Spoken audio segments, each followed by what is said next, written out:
Millionaire disguises himself as garbage man and is humiliated at his own dealership, but what he did next left everyone speechless. The sun had barely risen over Greenville when Albert Morgan observed his reflection one last time in his closet mirror. His fingers ran over the pure silk Italian tie, a gift from his nephew Richard last Christmas. With a precise movement, he removed it from his neck and replaced it with a simple silver chain, the kind sold at craft fairs along the boardwalk. His brown eyes, always alert, now seemed even more attentive as he analyzed every detail of his transformation. The decision hadn't been easy. After 40 years building the largest luxury car dealership group in Florida, Albert was about to do something he never imagined: temporarily abandon his successful businessman identity to become a simple worker. The catalyst for this unusual decision was comments he overheard during his last charity event, when two ladies, not realizing he was near the buffet, discussed the hostile treatment they received at his main store. The worst wasn't the neglect. One of them said, "It was how that young salesman laughed when he told me I should look for a store more suitable for my profile." The words echoed in Albert's mind for days, disturbing his sleep and challenging everything he believed he had built. Now, at 60, Albert observed his hands, previously always impeccably manicured, now purposefully unkempt, with fingernails slightly stained with grease. The physical transformation was just the beginning. In recent weeks, he had meticulously planned every detail of his new identity. Joe Smith, an ordinary worker who had just arrived in town. His plan was simple in theory, but complex in execution. Over the next 6 months, he would visit each of his 15 dealerships scattered along the Florida coast, assuming different personas, from garbage man to fisherman, from gardener to rideshare driver.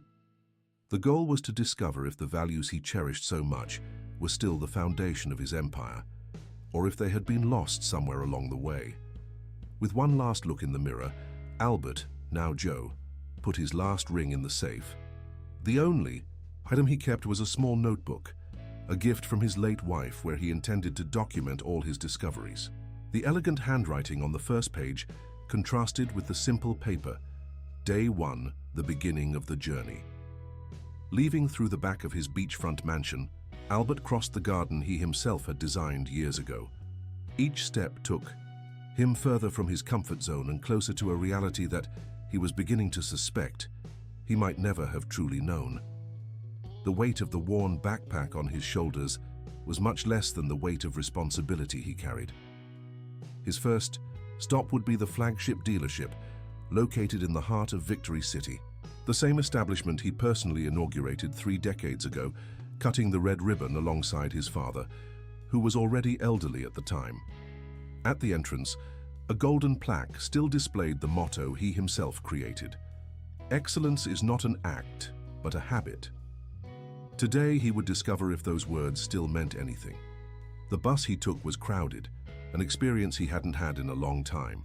He carefully observed the conversations around him, workers discussing their routines, their difficulties, their hopes. An elderly man beside him talked about saving money to fulfill his dream of buying his first car. "Maybe at Morgan Motors," he said. "They say it's a place for the rich, but dreaming costs nothing, right?" Albert felt a lump in his throat. That wasn't the image he wanted for his company. His thoughts were interrupted when the bus stopped abruptly. They had reached his destination. Across the avenue, the imposing Morgan Motors building gleamed under the morning sun. Crossing the street, Albert felt the first impact of his new reality. The security guard at the door, who used to greet him effusively every morning, now watched him with suspicion. His steps, once firm and decisive, were now purposefully more hesitant, matching his new persona. At reception, a young woman with perfectly aligned hair and an impeccable uniform greeted him with a mechanical smile. "Can I help you?" The tone was more of a polite dismissal than a real offer of assistance. Albert took a deep breath, adjusted his posture to appear even more humble, and responded with an accent different from his usual one. "Yes, miss. I came to see the cars. I'm thinking about buying one." The reaction was immediate. The receptionist's smile faltered for a second, her eyes quickly scanning his figure, from his worn boots to his simple shirt, and she made a dismissive gesture, pointing to a distant corner of the showroom. "The most basic models are in that area over there. Wait, and a salesperson will attend to you eventually." As he walked to the indicated area, Albert began to notice details that his businessman eyes had never perceived before. The Italian marble floor, which he was so proud of, created an intimidating echo for anyone wearing simpler shoes. The lighting, strategically positioned to enhance the curves of luxury cars, cast a constant shadow over the area of more accessible vehicles. It was then that a familiar voice caught his attention. His nephew Richard, recently promoted to general director, was animatedly conversing with a group of executives near the VIP area. His words clearly reached Albert's ears. "We need to focus on what really matters. Our brand wasn't made for just anyone. We need to better filter our clientele." Albert felt his heart tighten. Those words were completely opposite to everything he had always preached. His company was born from the dream of making the car-buying experience special for everyone, regardless of the model chosen. Now, observing everything through the eyes of Joe Smith, he was beginning to realize that perhaps his dream was turning into something very different from what he had planned. After nearly an hour of waiting, a young salesman who couldn't have been more than 25 finally approached Albert. His badge identified him as Philip, and his bored look made it clear that this assistance was more of an obligation than a pleasure. "Are you looking for something specific?" he asked, unable to completely hide the disdain in his voice. "Actually, yes," replied Albert, maintaining his humble posture, but beginning to feel a pang of indignation. "I've always dreamed of having a car from Morgan Motors. I worked a long time as a garbage collector and managed to save up a good amount." He carefully observed the salesman's reaction when mentioning his supposed profession. As expected, the young man could barely contain an ironic smile. "Well," Philip began, guiding him to the most remote corner of the showroom, "I think we should focus on more realistic models for your profile. These here are more suitable for people like you." The salesman vaguely gestured to a row of basic cars, without even mentioning their features or differentials. It was at this moment that Albert noticed something that deeply disturbed him. A well-dressed gentleman had just entered the store, and immediately 3 salespeople moved in his direction, including a manager, who practically ran to attend to him. The difference in treatment was glaring and painfully obvious.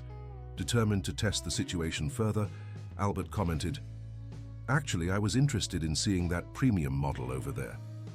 He pointed to a luxurious vehicle near the VIP area. The reaction was instantaneous. Philip laughed openly this time. "Sir, that car costs more than you would earn in 10 years as a garbage collector. Let's not waste time, okay?" The humiliation was complete, but Albert maintained his composure. Decades of business experience had taught him to control his emotions. Instead of revealing his identity at that moment, as his wounded pride suggested, he decided to deepen his investigation further. As he walked toward the exit, he passed close to a group of employees talking in low voices. Fragments of their conversation reached his ears. "Did you see that Rick is going to change the entire commission system? Now it's only worth attending to rich customers? And that new saleswoman, Megan? I heard she's going to be fired because she refuses to push the more expensive cars." The name Megan was imprinted in his mind. An employee who maintained her integrity amid a system that seemed to be corrupting. Definitely someone who deserved attention.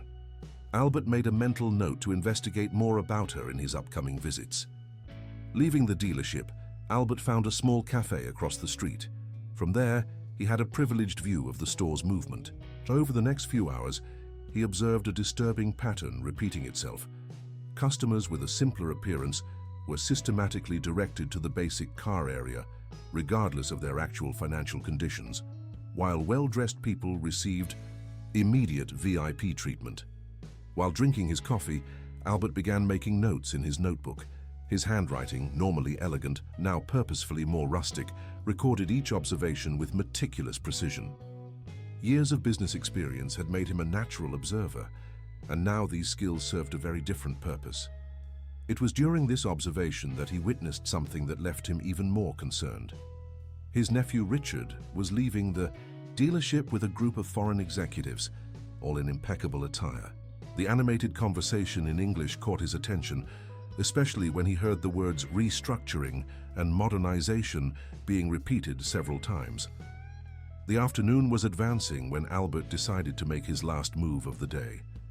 He returned to the dealership, this time heading directly to the service area where the workshop was located. There, among the mechanics and maintenance staff, he hoped to find some of the original spirit of his company. The atmosphere in the workshop was different from the showroom, more authentic, closer to what he had always envisioned for his company. The mechanics talked among themselves, sharing knowledge and experiences. It was there that he found John, a man of about 70 who had worked at the company since its foundation.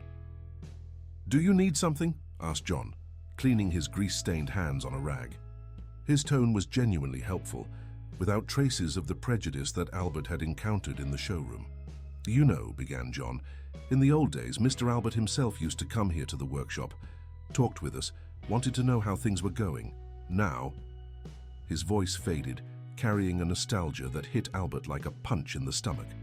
That first visit had revealed much more than Albert had initially expected. His empire, built on values of respect and excellence, seemed to be transforming into something unrecognizable. But this was just the first of many discoveries that awaited him. As he walked back to the bus stop, Albert made his last note of the day. True change begins when we have the courage to see reality through different eyes. The second week of investigation began with an unexpected discovery. Albert, still maintaining his disguise as Joe Smith, secured a temporary position on the dealership's cleaning team. His new role gave him access to areas and conversations that as a customer he would never have had. It was while cleaning the meeting room that he found a document forgotten on the table, a memo detailing the new commission system implemented by Richard. The paper trembled in his hands as he read. The new scheme was ingenious in its cruelty. Salespeople would receive tripled bonuses for luxury car sales, while assisting low-income customers would be practically ignored in the commission calculations. "We need to optimize our team's time," the document said in aseptic corporate language. As he tucked the document into his notebook, he heard voices approaching. Quickly returning to cleaning the windows, he kept his ears attentive. Richard entered the room accompanied by two executives that Albert didn't recognize. The conversation that followed made his heart tighten even more. "This year's food festival will be completely redesigned," Richard announced proudly. "Enough of this story of bringing in local fishermen and artisans. We're going to transform it into an exclusive event for our premium clientele. I've already hired a starred chef from Miami." Albert felt his hands tightly squeeze the cleaning cloth. The food festival was a tradition that he himself had created 2 decades ago, precisely to integrate the dealership with the local community. It was an event that celebrated Florida culture, where fishermen brought their typical dishes and artisans displayed their work among luxury cars. The unusual mixture had always been a success, creating a bridge between different worlds. "What about the social projects?" asked one of the executives. Richard smiled, a smile that didn't reach his eyes. "Those football schools and mechanical workshops for young people? I already have plans for that area. We're going to build a heliport and an exclusive club for our VIP customers, much more suitable for our market positioning." Albert needed all his willpower to continue his work without showing any reaction. Those social projects were the heart of his company. He remembered how many young people from the periphery got their first job through the mechanical workshops, how many families were transformed by those initiatives. During his lunch break, sitting on a bench in the plaza in front of the dealership, Albert observed the city's movement. Victory City had changed a lot in the last few decades, but some traditions remained. Across the street, a group of fishermen animatedly discussed the upcoming Good Navigation Festival, a traditional event where boats were decorated and received blessings for a prosperous year. It was then that he heard something that made him choke on his coffee. "It's a shame that Morgan Motors won't be supporting the festival this year," commented one of the older fishermen. "Mr. Albert was always so good to the community.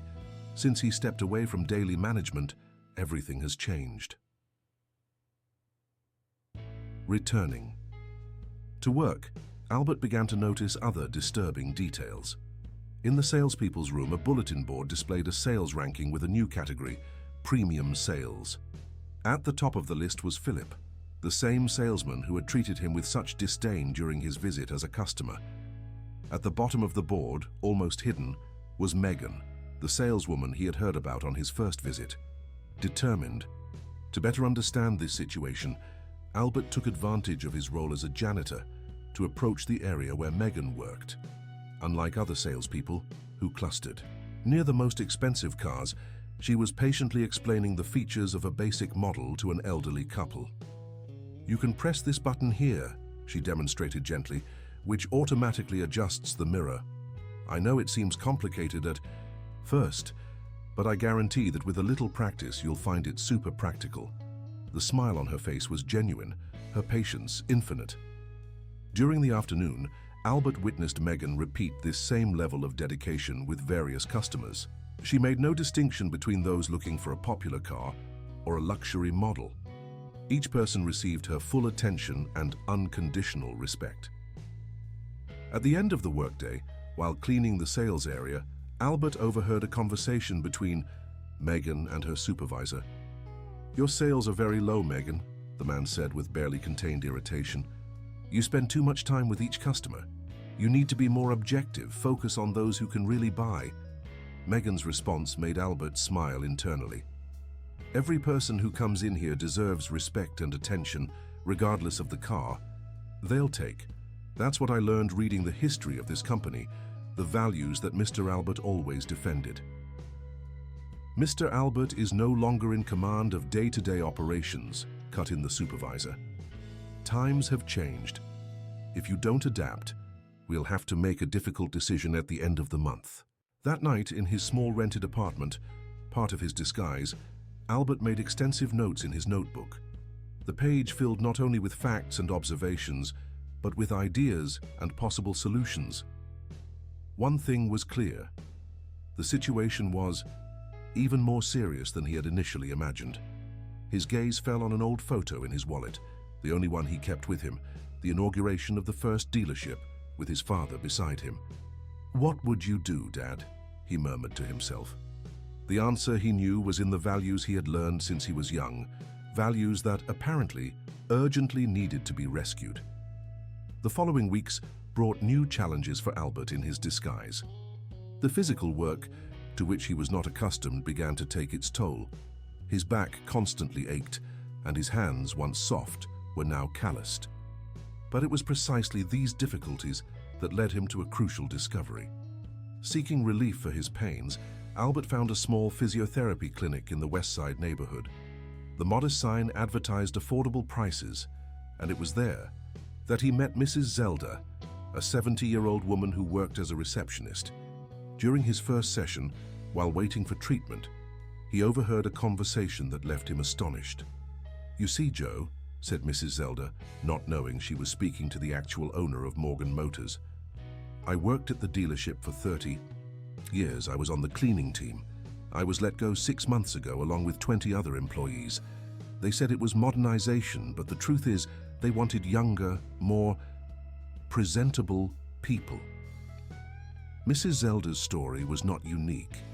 In the waiting room, Albert discovered a veritable meeting point for former Morgan Motors employees. Among them was Tony, his former master mechanic, now repairing bicycles in a small improvised workshop at the back of the clinic. "You should have seen how it was before," commented Tony, while adjusting a bicycle chain. "Mr. Albert always said that a company is like a family.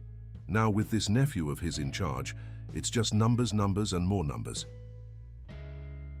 During his physiotherapy sessions, Albert began to piece together a disturbing puzzle. It wasn't just employees being fired, an entire culture was being systematically destroyed.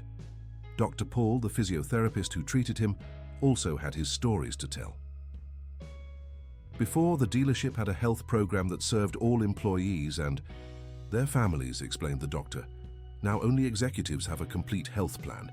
The rest have to make do with the bare minimum. It was during one of these conversations that Albert had his first big revelation about Richard's plans.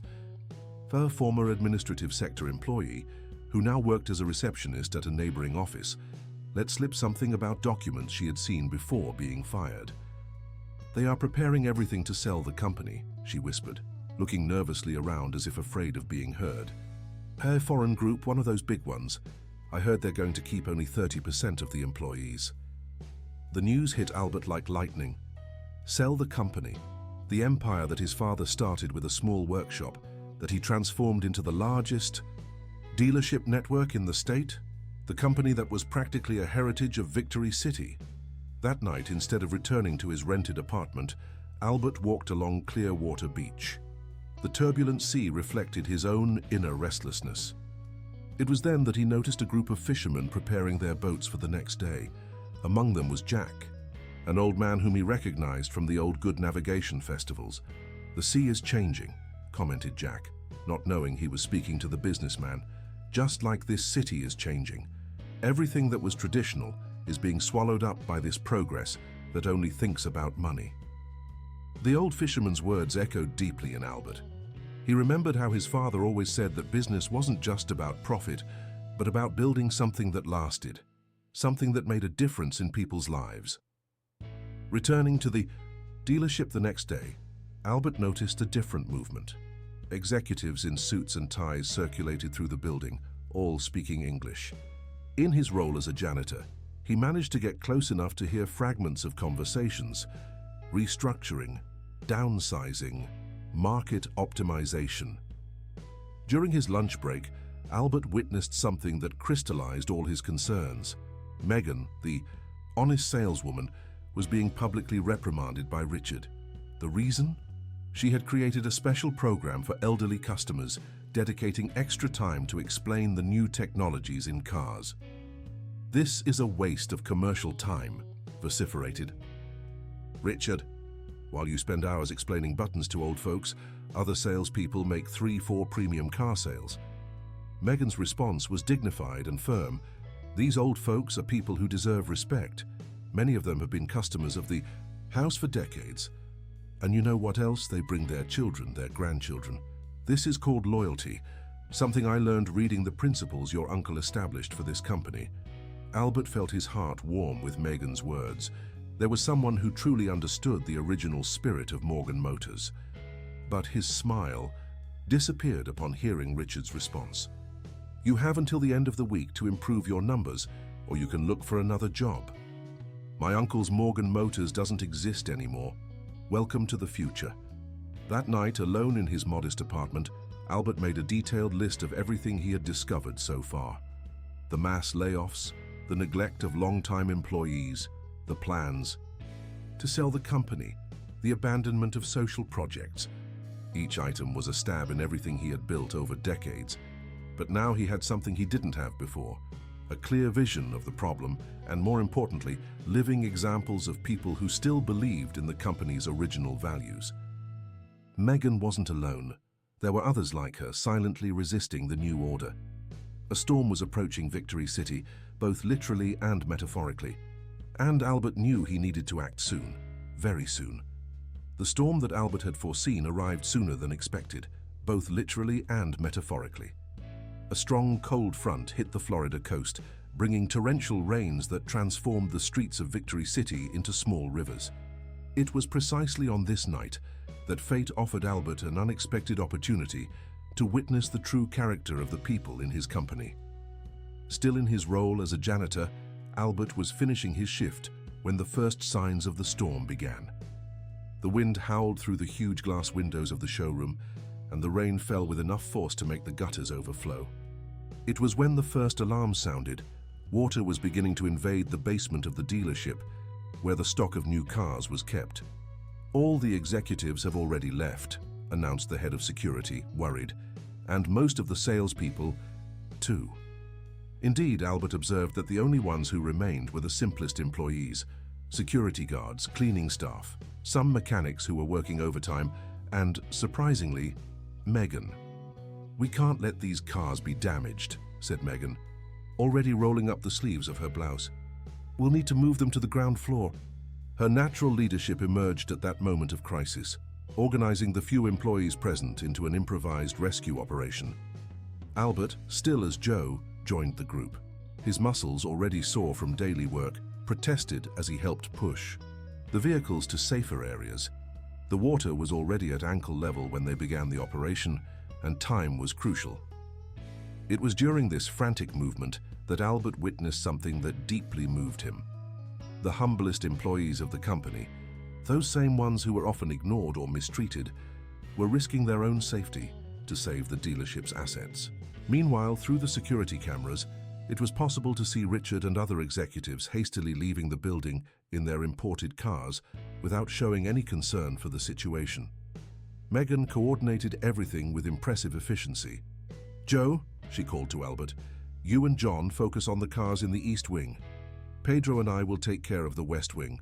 Rosalind, please continue monitoring the water level and let us know if it gets worse." For hours, they worked tirelessly. The rain gave no respite, but the team spirit strengthened with each minute. It was at this moment that Albert heard conversations that he would never have had access to under other circumstances. "Did you see that Richard is selling the football school grounds?" commented Pedro, one of the older mechanics, while pushing a car to a safe place. "My son learned to play ball there. Now it's going to become a VIP parking lot."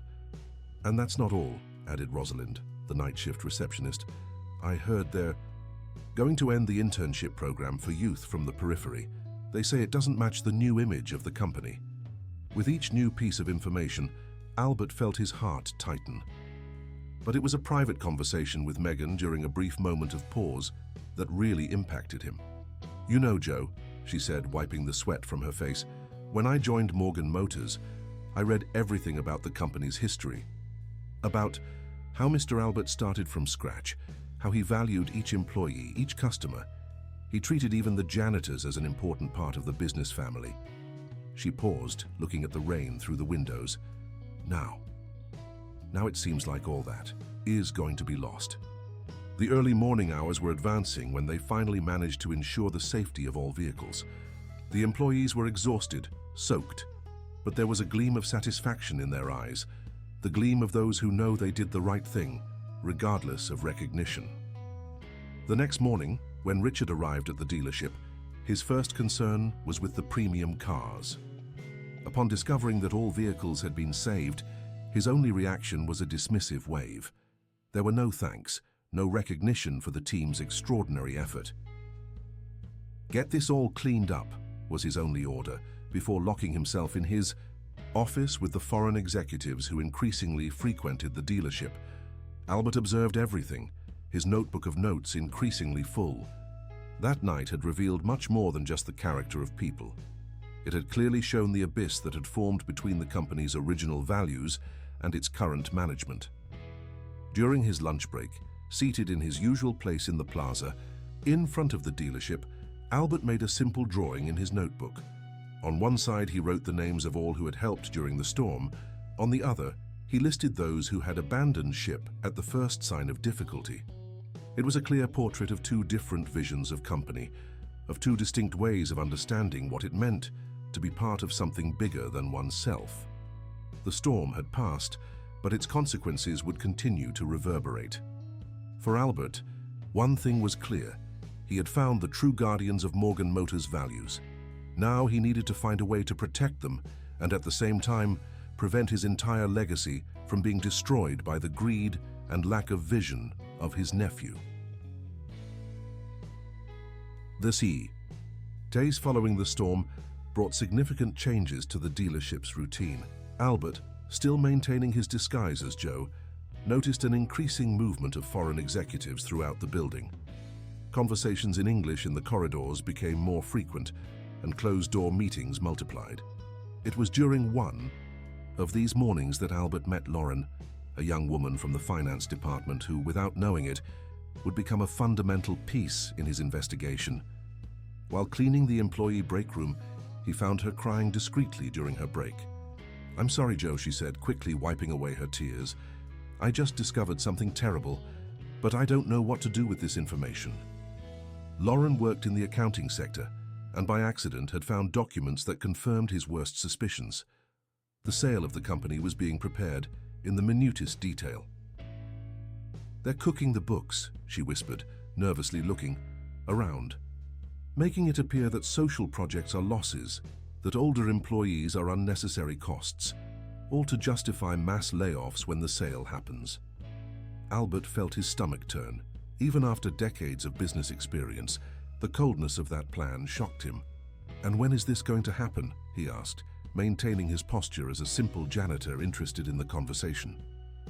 "During the new model launch event, 2 months from now," replied Lauren. "It's going to be a big party with press and everything.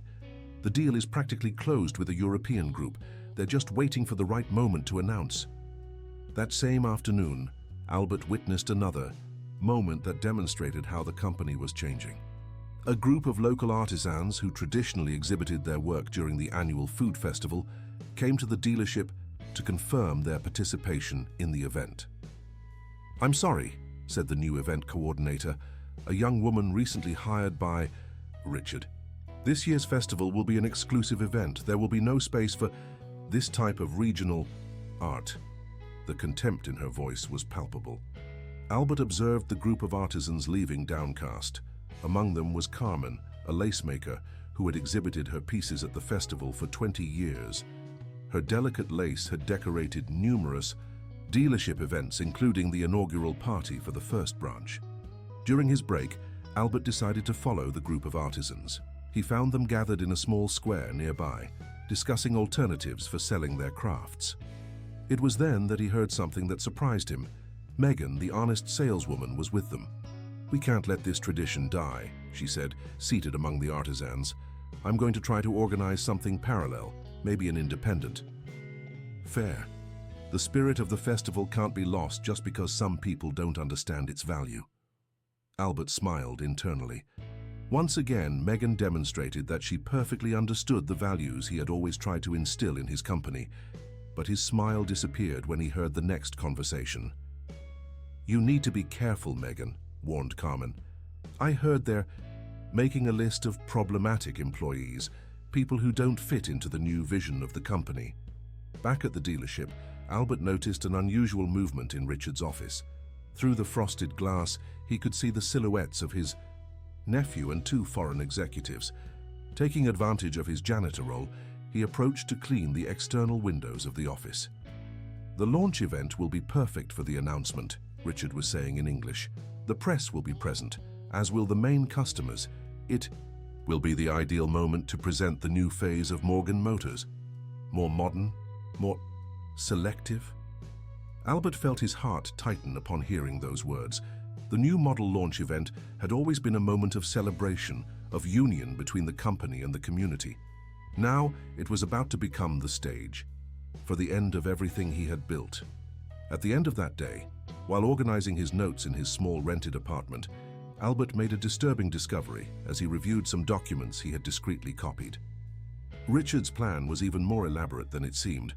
Beyond selling the company, there was a project to completely transform the identity of Morgan Motors. The new project provided for the demolition of historic areas of the dealership, including the old workshop where it all began. In their place, luxurious facilities would be built exclusively for high-income clientele. Social projects would be terminated, and most of the old employees dismissed. Albert spent hours looking at an old photo in his notebook, the inauguration of the first workshop with his father beside him. In that image, both smiled, full of dreams and hope. Now, decades later, all that dream was about to be destroyed. But something was changing inside Albert. The initial anger was being replaced by a calm and calculated determination. He had all the pieces of the puzzle, had identified the people who still maintained the company's original values, and, most importantly, had a plan beginning to form. In his mind. The launch event would be in 2 weeks. Richard planned to use that occasion to announce the end of an era. But Albert, after all he had discovered and experienced in his disguise, was determined to transform that moment into something completely different. The stage was set for a confrontation that no one expected. The sun had not yet risen when Albert arrived at the dealership that morning. There were only 10 days left until the big launch event, and the movement in the building was intense. Decoration teams came and went, carrying samples of luxurious fabrics and elaborate floral arrangements. In the midst of all this agitation, Albert noticed something that made his heart tighten: old employees being discreetly called to the personnel department. "It's the third time this week," whispered Rosalind, the night shift receptionist, as Albert cleaned her desk. "They're calling mainly people who have been with the company longer. No one who leaves that room comes back with good news." Albert knew exactly what was happening. It was the first phase of Richard's plan: get rid of the older employees before announcing the sale. People who carried the memory and original values of the company were being systematically eliminated. It was during his morning cleaning rounds that Albert witnessed a scene that left him especially disturbed. Megan was in a heated discussion with Philip, Richard's star salesman, in the corridor leading to the boardroom. "You can't do this to them," Megan argued, holding a paper in her hands. "They're loyal customers. Some have been with us for decades. You can't just cancel their maintenance contracts like this." Philip smiled with disdain. "It's already been decided. The new policy is clear. Only premium contracts will be maintained after the restructuring. If your little customers want to continue, they'll have to pay 3 times more." Albert continued pretending to clean the corridor, absorbing every word of the discussion. The paper that Megan was holding was a list of more than 200 old customers, mainly retirees and small business owners, who would have their maintenance contracts cancelled. Later during his break, Albert found Megan at the cafe across from the dealership. She was visibly shaken, but there was a determination in her eyes that impressed him. "You know, Joe," she began, not knowing she was speaking to the actual owner of the company, "when I started here, I read all the materials about the history of Morgan Motors, about how Mr. Albert started fixing cars in his father's garage, how he always said that a car is not just a means of transportation, it's a family's dream." Albert felt his throat tighten, but maintained his posture as a simple, interested janitor. Megan continued, "Now they're turning these dreams into numbers on a spreadsheet, and the worst part is that they're doing it in secret, so that nobody can react before the big event." It was at this moment that Albert noticed something important on her table: an invitation to an extraordinary meeting scheduled for that afternoon. As part of the cleaning team, he had access to practically all areas of the building, and decided he needed to discover what would be discussed at that meeting. Strategically positioning himself near the meeting room, supposedly cleaning the windows, Albert managed to hear fragments of the conversation. Richard was presenting the final details of the plan to the foreign executives. "The event will be broadcast live to all branches," explained Richard. "After the announcement of the sale, we will immediately implement the changes. Mass layoffs will be simultaneous in all units to prevent any type of organized reaction." One of the foreign executives asked a question about possible resistance. Richard's response made Albert's blood boil. "We've already taken care of that. The most problematic ones are being eliminated beforehand. Those who remain will have no choice but to accept the new conditions." During the afternoon, Albert witnessed another scene that demonstrated how the company's values were being corrupted. An elderly gentleman, a customer for more than 20 years, came personally to complain about the cancellation of his maintenance contract. "But I bought all my cars here," he argued, his voice trembling with indignation. "Mr. Albert always said we were part of the Morgan Motors family." The manager on duty merely smiled coldly. "Times have changed, sir. I suggest you look for a workshop more compatible with your profile." That night in his rented apartment, Albert did something he hadn't done in a long time. He cried. They weren't tears of sadness or defeat, but of a mixture of anger and determination. In his notebook, he began to outline a meticulous plan. First, he listed all the employees who still maintained the company's original values. Megan headed the list, followed by various others he had identified during his disguised investigation. Then he detailed every aspect of Richard's plan that he had discovered: the scheduled layoffs, the cancellation of old contracts, the sale to the foreign group, the end of social projects. Finally, he began to develop his own strategy for the day of the event. If Richard planned to use that occasion to destroy the legacy of Morgan Motors, Albert would use the same moment for something very different. In his notebook, he wrote a phrase that his father always repeated: "A company is not made of buildings or cars, but of people and values." Below, he began to list names, people he had met during his time in disguise, people who truly understood the meaning of that phrase. The plan that was beginning to take shape in his mind was audacious, perhaps, even risky. But after everything he had witnessed, Albert knew he had no choice. The launch event would be in 10 days, and he needed to act quickly. While organizing his notes, Albert received a message on his old cell phone, part of his disguise. It was from Lauren, the finance employee. "We need to talk urgently. I discovered something even worse about their plans." Albert looked out the window of his small apartment, observing the city lights. Somewhere out there, Richard was probably in some luxurious restaurant, prematurely celebrating his triumph. Little did he know that his uncle, the man he believed to be detached from the business, was about to teach the greatest lesson of his life. The next morning, Albert met Lauren at the same cafe where he used to observe the dealership's movement. The young accountant seemed even more nervous than usual, her hands trembling as she held a folder with documents. "Joe," she began, still believing she was speaking to a simple janitor, "what I discovered is much worse than we imagined. They're not just planning to sell the company. They're fraudulently manipulating numbers to purposely devalue employees' stock values." Albert felt his stomach turn. Over the years, he had implemented a profit-sharing program that allowed older employees to acquire small percentages of company shares. It was a form of recognition for years of dedication. "What do you mean?" he asked, maintaining his posture as an interested listener. Lauren looked around, making sure no one was watching them, and opened her folder. "Look at these reports. They're classifying all the social projects as losses, artificially inflating operational costs. When the sale is announced, the employees' shares will be worth almost nothing." While examining the documents, Albert made an even more disturbing discovery. Richard wasn't acting alone. There was a group of executives from Morgan Motors itself involved in the scheme, people he himself had promoted over the years. Back at the dealership, Albert noticed a different movement. A professional film crew was setting up equipment in the showroom. Richard personally supervised the operation, energetically gesticulating while giving instructions.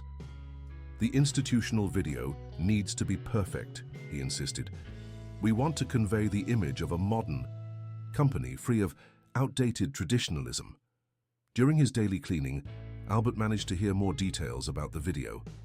It would be a promotional piece presenting the new phase of Morgan Motors, practically eliminating all reference to the company's history and the values that built it. It was at this moment that Albert had an idea. As part of the cleaning team, he had access to practically all the company's physical files, including the institutional memory room, a space that Richard planned to transform into a VIP room. During his lunch break, Albert began to make discrete copies of historical documents, old photos and newspaper clippings. Each piece told a part of the Morgan Motors story: the first workshop, the first employees, the social projects, the festivities with the community. But it was at the end of that afternoon that something happened that would completely change his plans. While cleaning the archives area, Albert found Megan silently crying in a corner. In her hands was her dismissal letter. "They found out," she said between sobs. "They discovered that I was gathering evidence of what they were doing with the old customers. They accused me of harming the company's image." Albert felt a wave of indignation rise in his chest. Megan represented exactly the type of professional he always wanted in his company. Someone with principles, who put people above numbers. "And that's not all," continued Megan, wiping away her tears.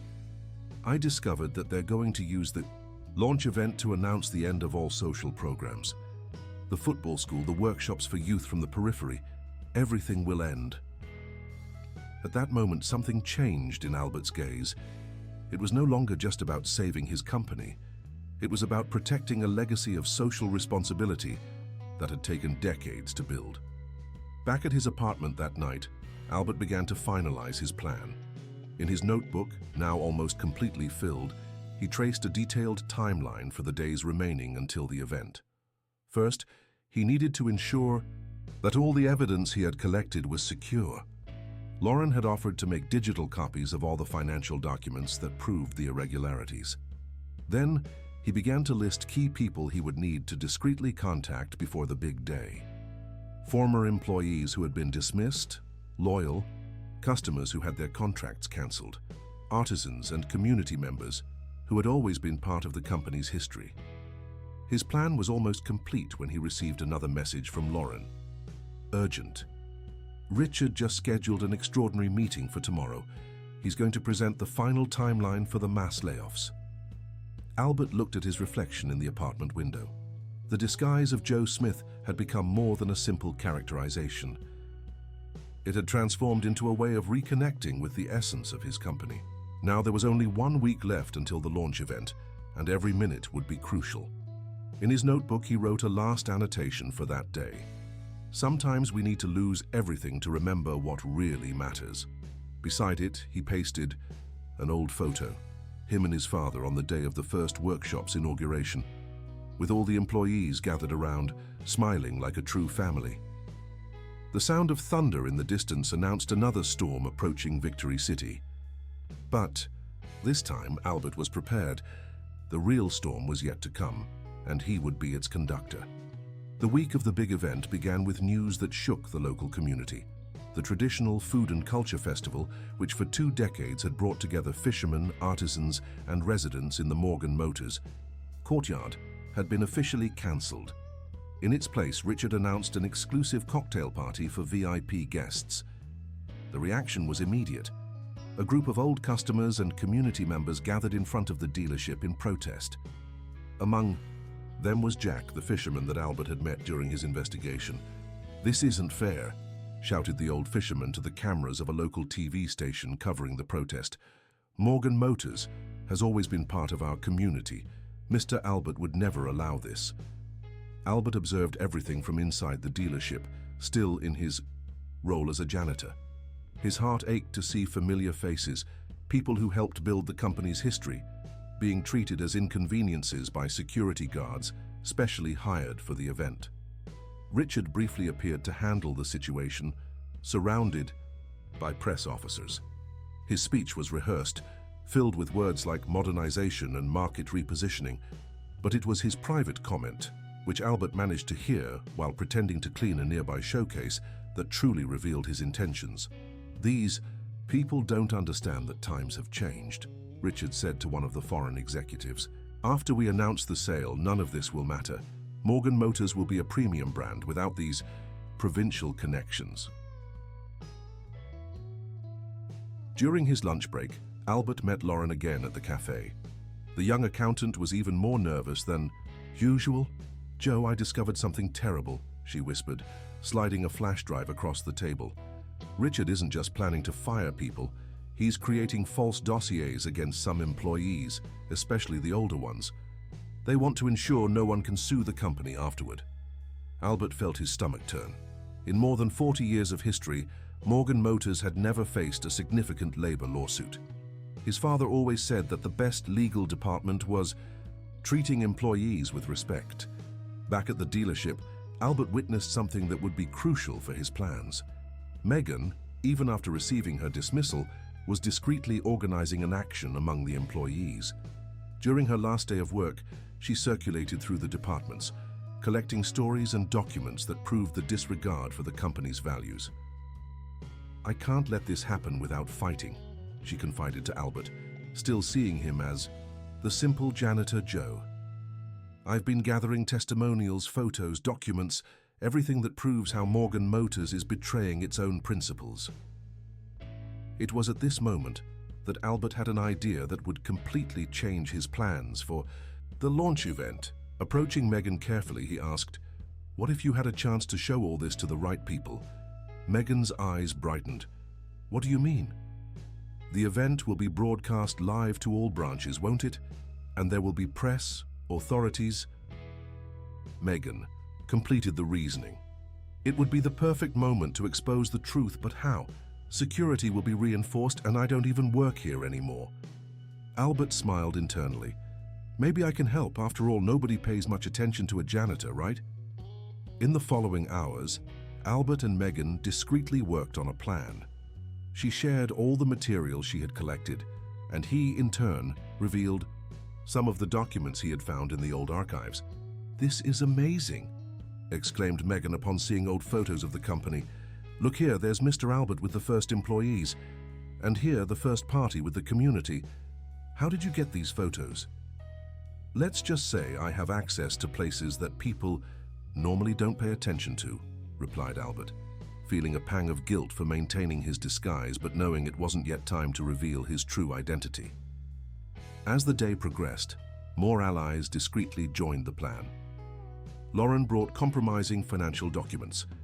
Tony, the old master mechanic now repairing bicycles, offered his testimony about the changes in the company. Even some old customers who had their contracts cancelled were willing to participate. Late that afternoon, while Richard conducted another meeting with the foreign executives, planning the final details of the event, Albert was making his own preparations. In his notebook, now almost completely filled, he traced a meticulous timeline for the day of the launch. "We need to be strategic," he explained to Megan during their last meeting. "We can't simply expose everything at once. It has to be at the right moment, in a way that no one can ignore or suppress." Megan nodded, her eyes shining with determination. "You know, Joe, since I started working here, I've always wondered why Mr. Albert stepped away from the company. Now I understand that maybe he didn't step away. Maybe he's more present than we imagine." Albert felt his heart race with those words. Megan was more perceptive than he had imagined. But it wasn't yet time to reveal his identity. There was much work to be done in the coming days. That night in his apartment, Albert made his last note before the big day.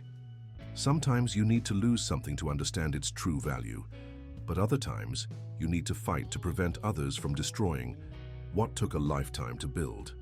The launch event would be in 3 days. The stage was set for a confrontation that no one expected.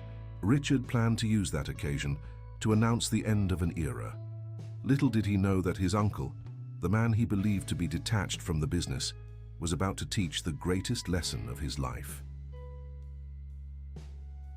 The 3 days preceding the launch event were of intense preparation, both for Richard and for Albert.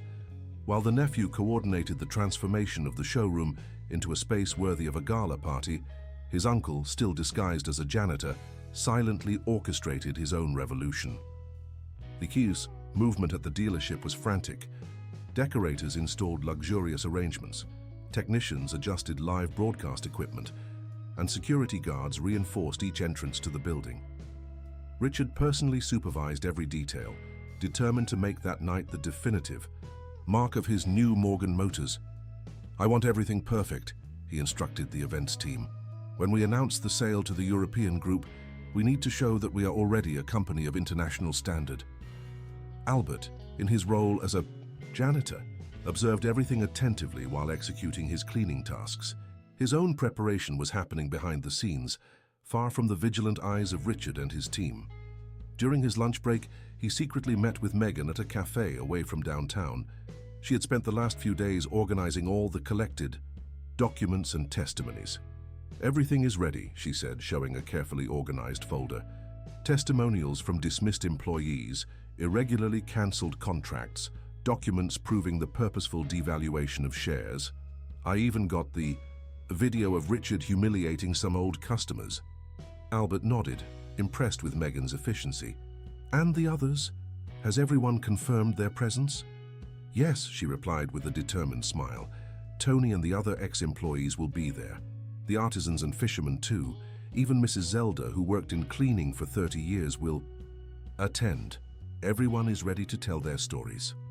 Back at the dealership, Albert needed to use all his experience to maintain calm.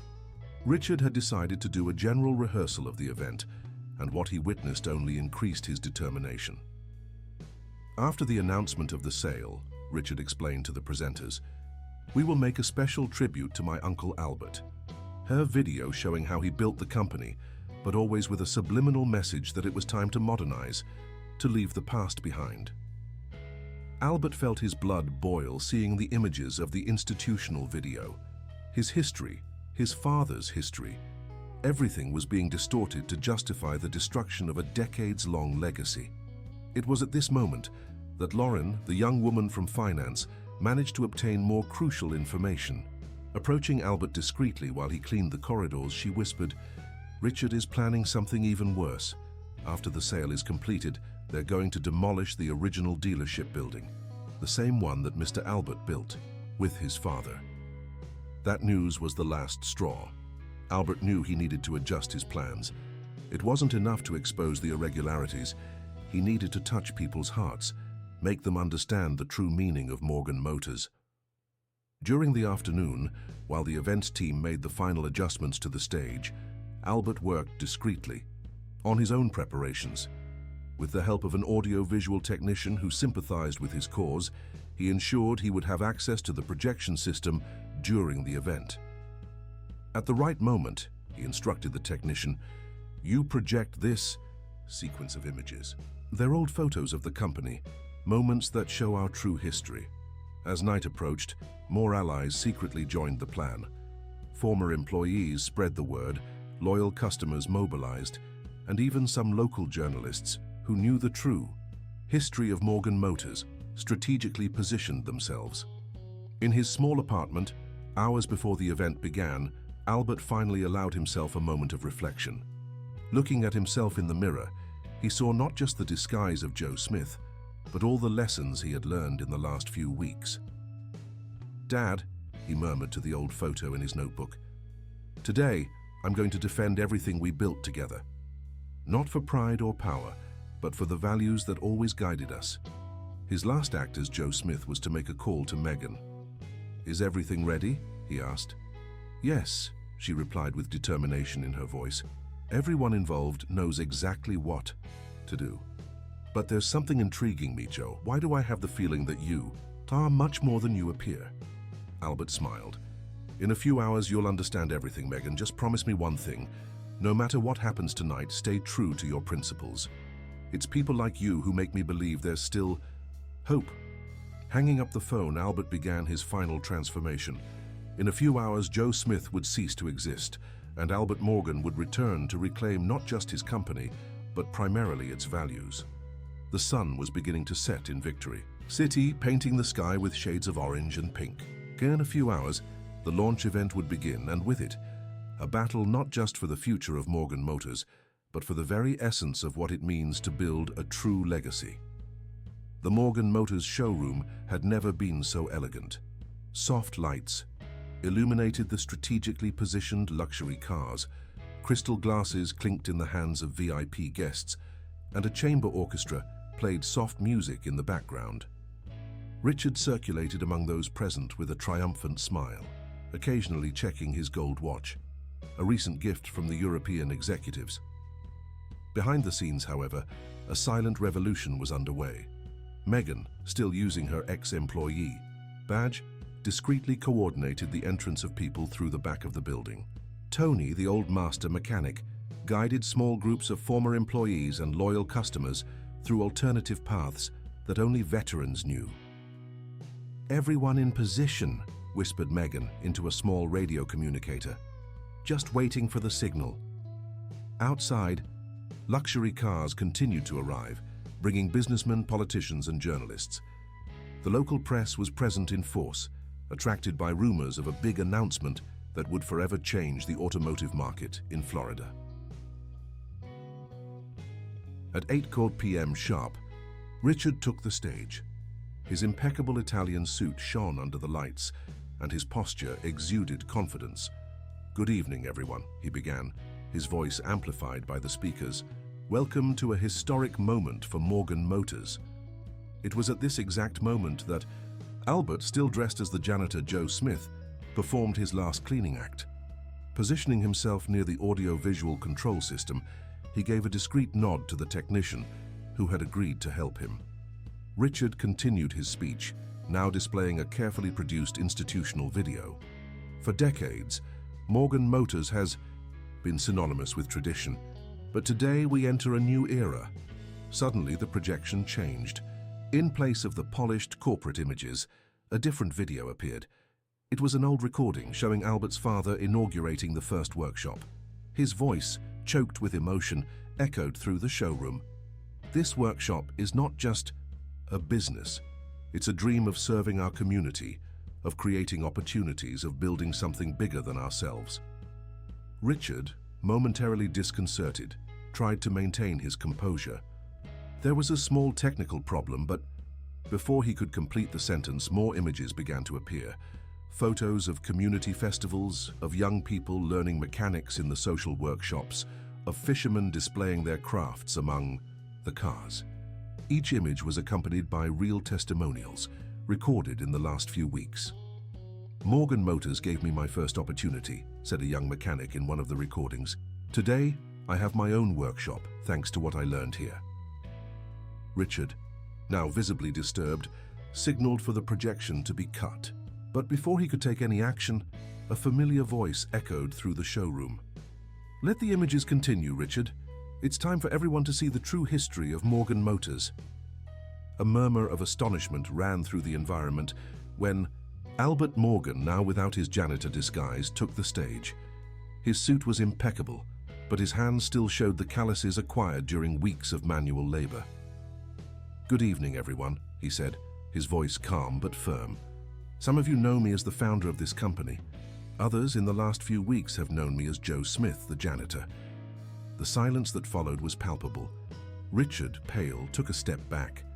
The European executives, seated in the front row, exchanged worried glances. "For 2 months I lived a different reality," continued Albert. "I saw our company through the eyes of our humblest employees. I discovered how the values we built over decades were being systematically destroyed." At this moment, the side doors of the showroom opened. Megan led a group of people, dismissed employees, old customers, local artisans. Among them was Jack, the old fisherman, carrying a framed photo of the first Food and Culture Festival. "Richard planned to use this night to announce the sale of the company," revealed Albert, his voice now laden with emotion, "to transform Morgan Motors into just another soulless luxury dealership without connection to our community." Lauren, the young woman from finance, approached the stage carrying a folder. "Here's the evidence," she said, her voice trembling but determined. "Documents showing how they manipulated numbers, cancelled loyal customer contracts, planned mass layoffs." The showroom, previously so silent, now buzzed, with murmurs and exclamations of surprise. Journalists frantically took photos, while the European executives began to uncomfortably rise from their seats. "But tonight," continued Albert, his voice rising, "will not be marked by the destruction of a dream. It will be marked by its rebirth." With a gesture, he signaled for a final sequence of images to be projected. They were photos taken during his weeks as a janitor, employees helping each other during the storm, Megan patiently explaining the features of a car to an elderly couple, mechanics teaching young apprentices. "These images show the true essence of Morgan Motors," declared Albert. "It's not the luxury cars or the numbers on spreadsheets. It's the people, the stories, the values that brought us here." Richard, recovering from the initial shock, tried to intervene. "Uncle, you don't understand. The market has changed. We need to adapt." "No, Richard," interrupted Albert, his voice firm but without anger. "You're the one who didn't understand. A company is not just a business. It's a legacy of values, of social responsibility, of commitment to the community that welcomed us." The silence that followed was deafening. All eyes were fixed on Albert, awaiting his next words. The fate of Morgan Motors was about to be decided, and no one in the room could predict what would come next. The Morgan Motors showroom, now completely silent, awaited Albert's next words. The businessman took a deep breath, looking at each, face present, from the European executives to the former employees, from the journalists to the loyal customers. "From today," he announced, his voice firm and clear, "Morgan Motors will undergo a transformation. Not the transformation that some expected, but one that honors our past while building a more just and inclusive future." With a gesture, Albert called Megan to the stage. The young saleswoman, still surprised by the true identity of Joe, climbed with dignity. "Megan represents everything I've always dreamed for this company," declared Albert. "Integrity, dedication, respect for each customer, regardless of their social condition. For this reason, I have the pleasure of announcing her as our new Director of Customer Service and Relationship. A murmur of approval ran through the environment, especially among the older employees who knew Megan's work. Richard, still astonished, observed everything from the side of the stage. "But the changes don't stop there," continued Albert. "Today, I announce the creation of the Community Line, a series of vehicles specially developed for professionals such as rideshare drivers, small entrepreneurs, essential workers. Cars that combine quality with truly accessible conditions." The European executives began to rise, clearly uncomfortable with the turn of events, but Albert wasn't finished. "I also announced the immediate reintegration of all employees unjustly dismissed in recent months, and more.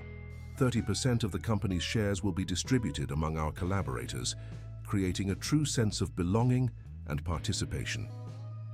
Lauren, the young woman from finance, couldn't contain her tears. Tony, the old master mechanic, emotionally embraced his former apprentices. "The Food and Culture Festival will not only be maintained," proceeded Albert, "but will be expanded. We will create a permanent space in our facilities for exhibiting local crafts and products from our fishing community."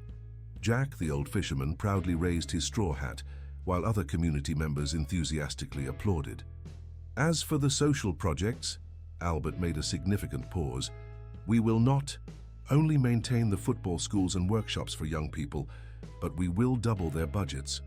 Because investing in the community is not an expense, it's investing in our own future." Richard, no longer able to contain himself, advanced to the microphone. "Uncle, this is madness. The European investors can look for another business," completed Albert, firm but serene. "Morgan Motors is not for sale, it never was. Because you don't sell a dream, you don't negotiate values, you don't trade family for profit." Turning to his nephew, Albert softened his expression. "Richard, you are young, talented, but you lost your way. If you want to remain in the company, you'll have to relearn our values, starting from the base, as I did in the last few weeks." The showroom erupted in applause. Journalists frantically took photos, while the European executives discreetly withdrew from the event. "And to ensure that we never again deviate from our values," concluded Albert, "we will institute a new policy.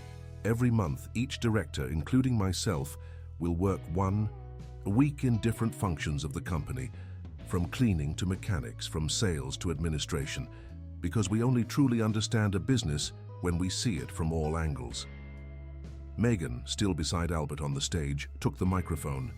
"And our first project in the new management will be to create a special program for elderly customers, with personalized service and special conditions, because respect has no age and dignity has no price." The following hours transformed what would have been a cold corporate event into a true community celebration. The doors of the dealership were open to everyone. Local fishermen brought their typical dishes, artisans exhibited their work among the luxury cars, and for the first time in a long time, the sound of sincere laughter echoed through the Morgan Motors showroom. At the end of the night, Albert found his old notebook, the one that accompanied him during his weeks as Joe Smith. On the last page he wrote, "Sometimes we need to lose ourselves to find the way back home." Today, Morgan Motors not only found its way, it rediscovered its soul. 6 months later, Morgan Motors recorded the best financial result in its history. The new business model, which many considered risky, proved to be not only socially responsible, but also highly profitable. The Community Line became a success, and the program for elderly customers became a reference in the sector. More importantly, the company returned to being what it always should have been, not just a car dealership, but a living example of how businesses can and should contribute to a more just and humane society. And Albert? Well, he kept his word. Once a month, he can be seen working in different sectors of the company, always with his little notebook in his pocket. Because, as he himself says, a good leader never stops learning, never stops listening, and never forgets that his greatest responsibility is to keep alive the values that built his history.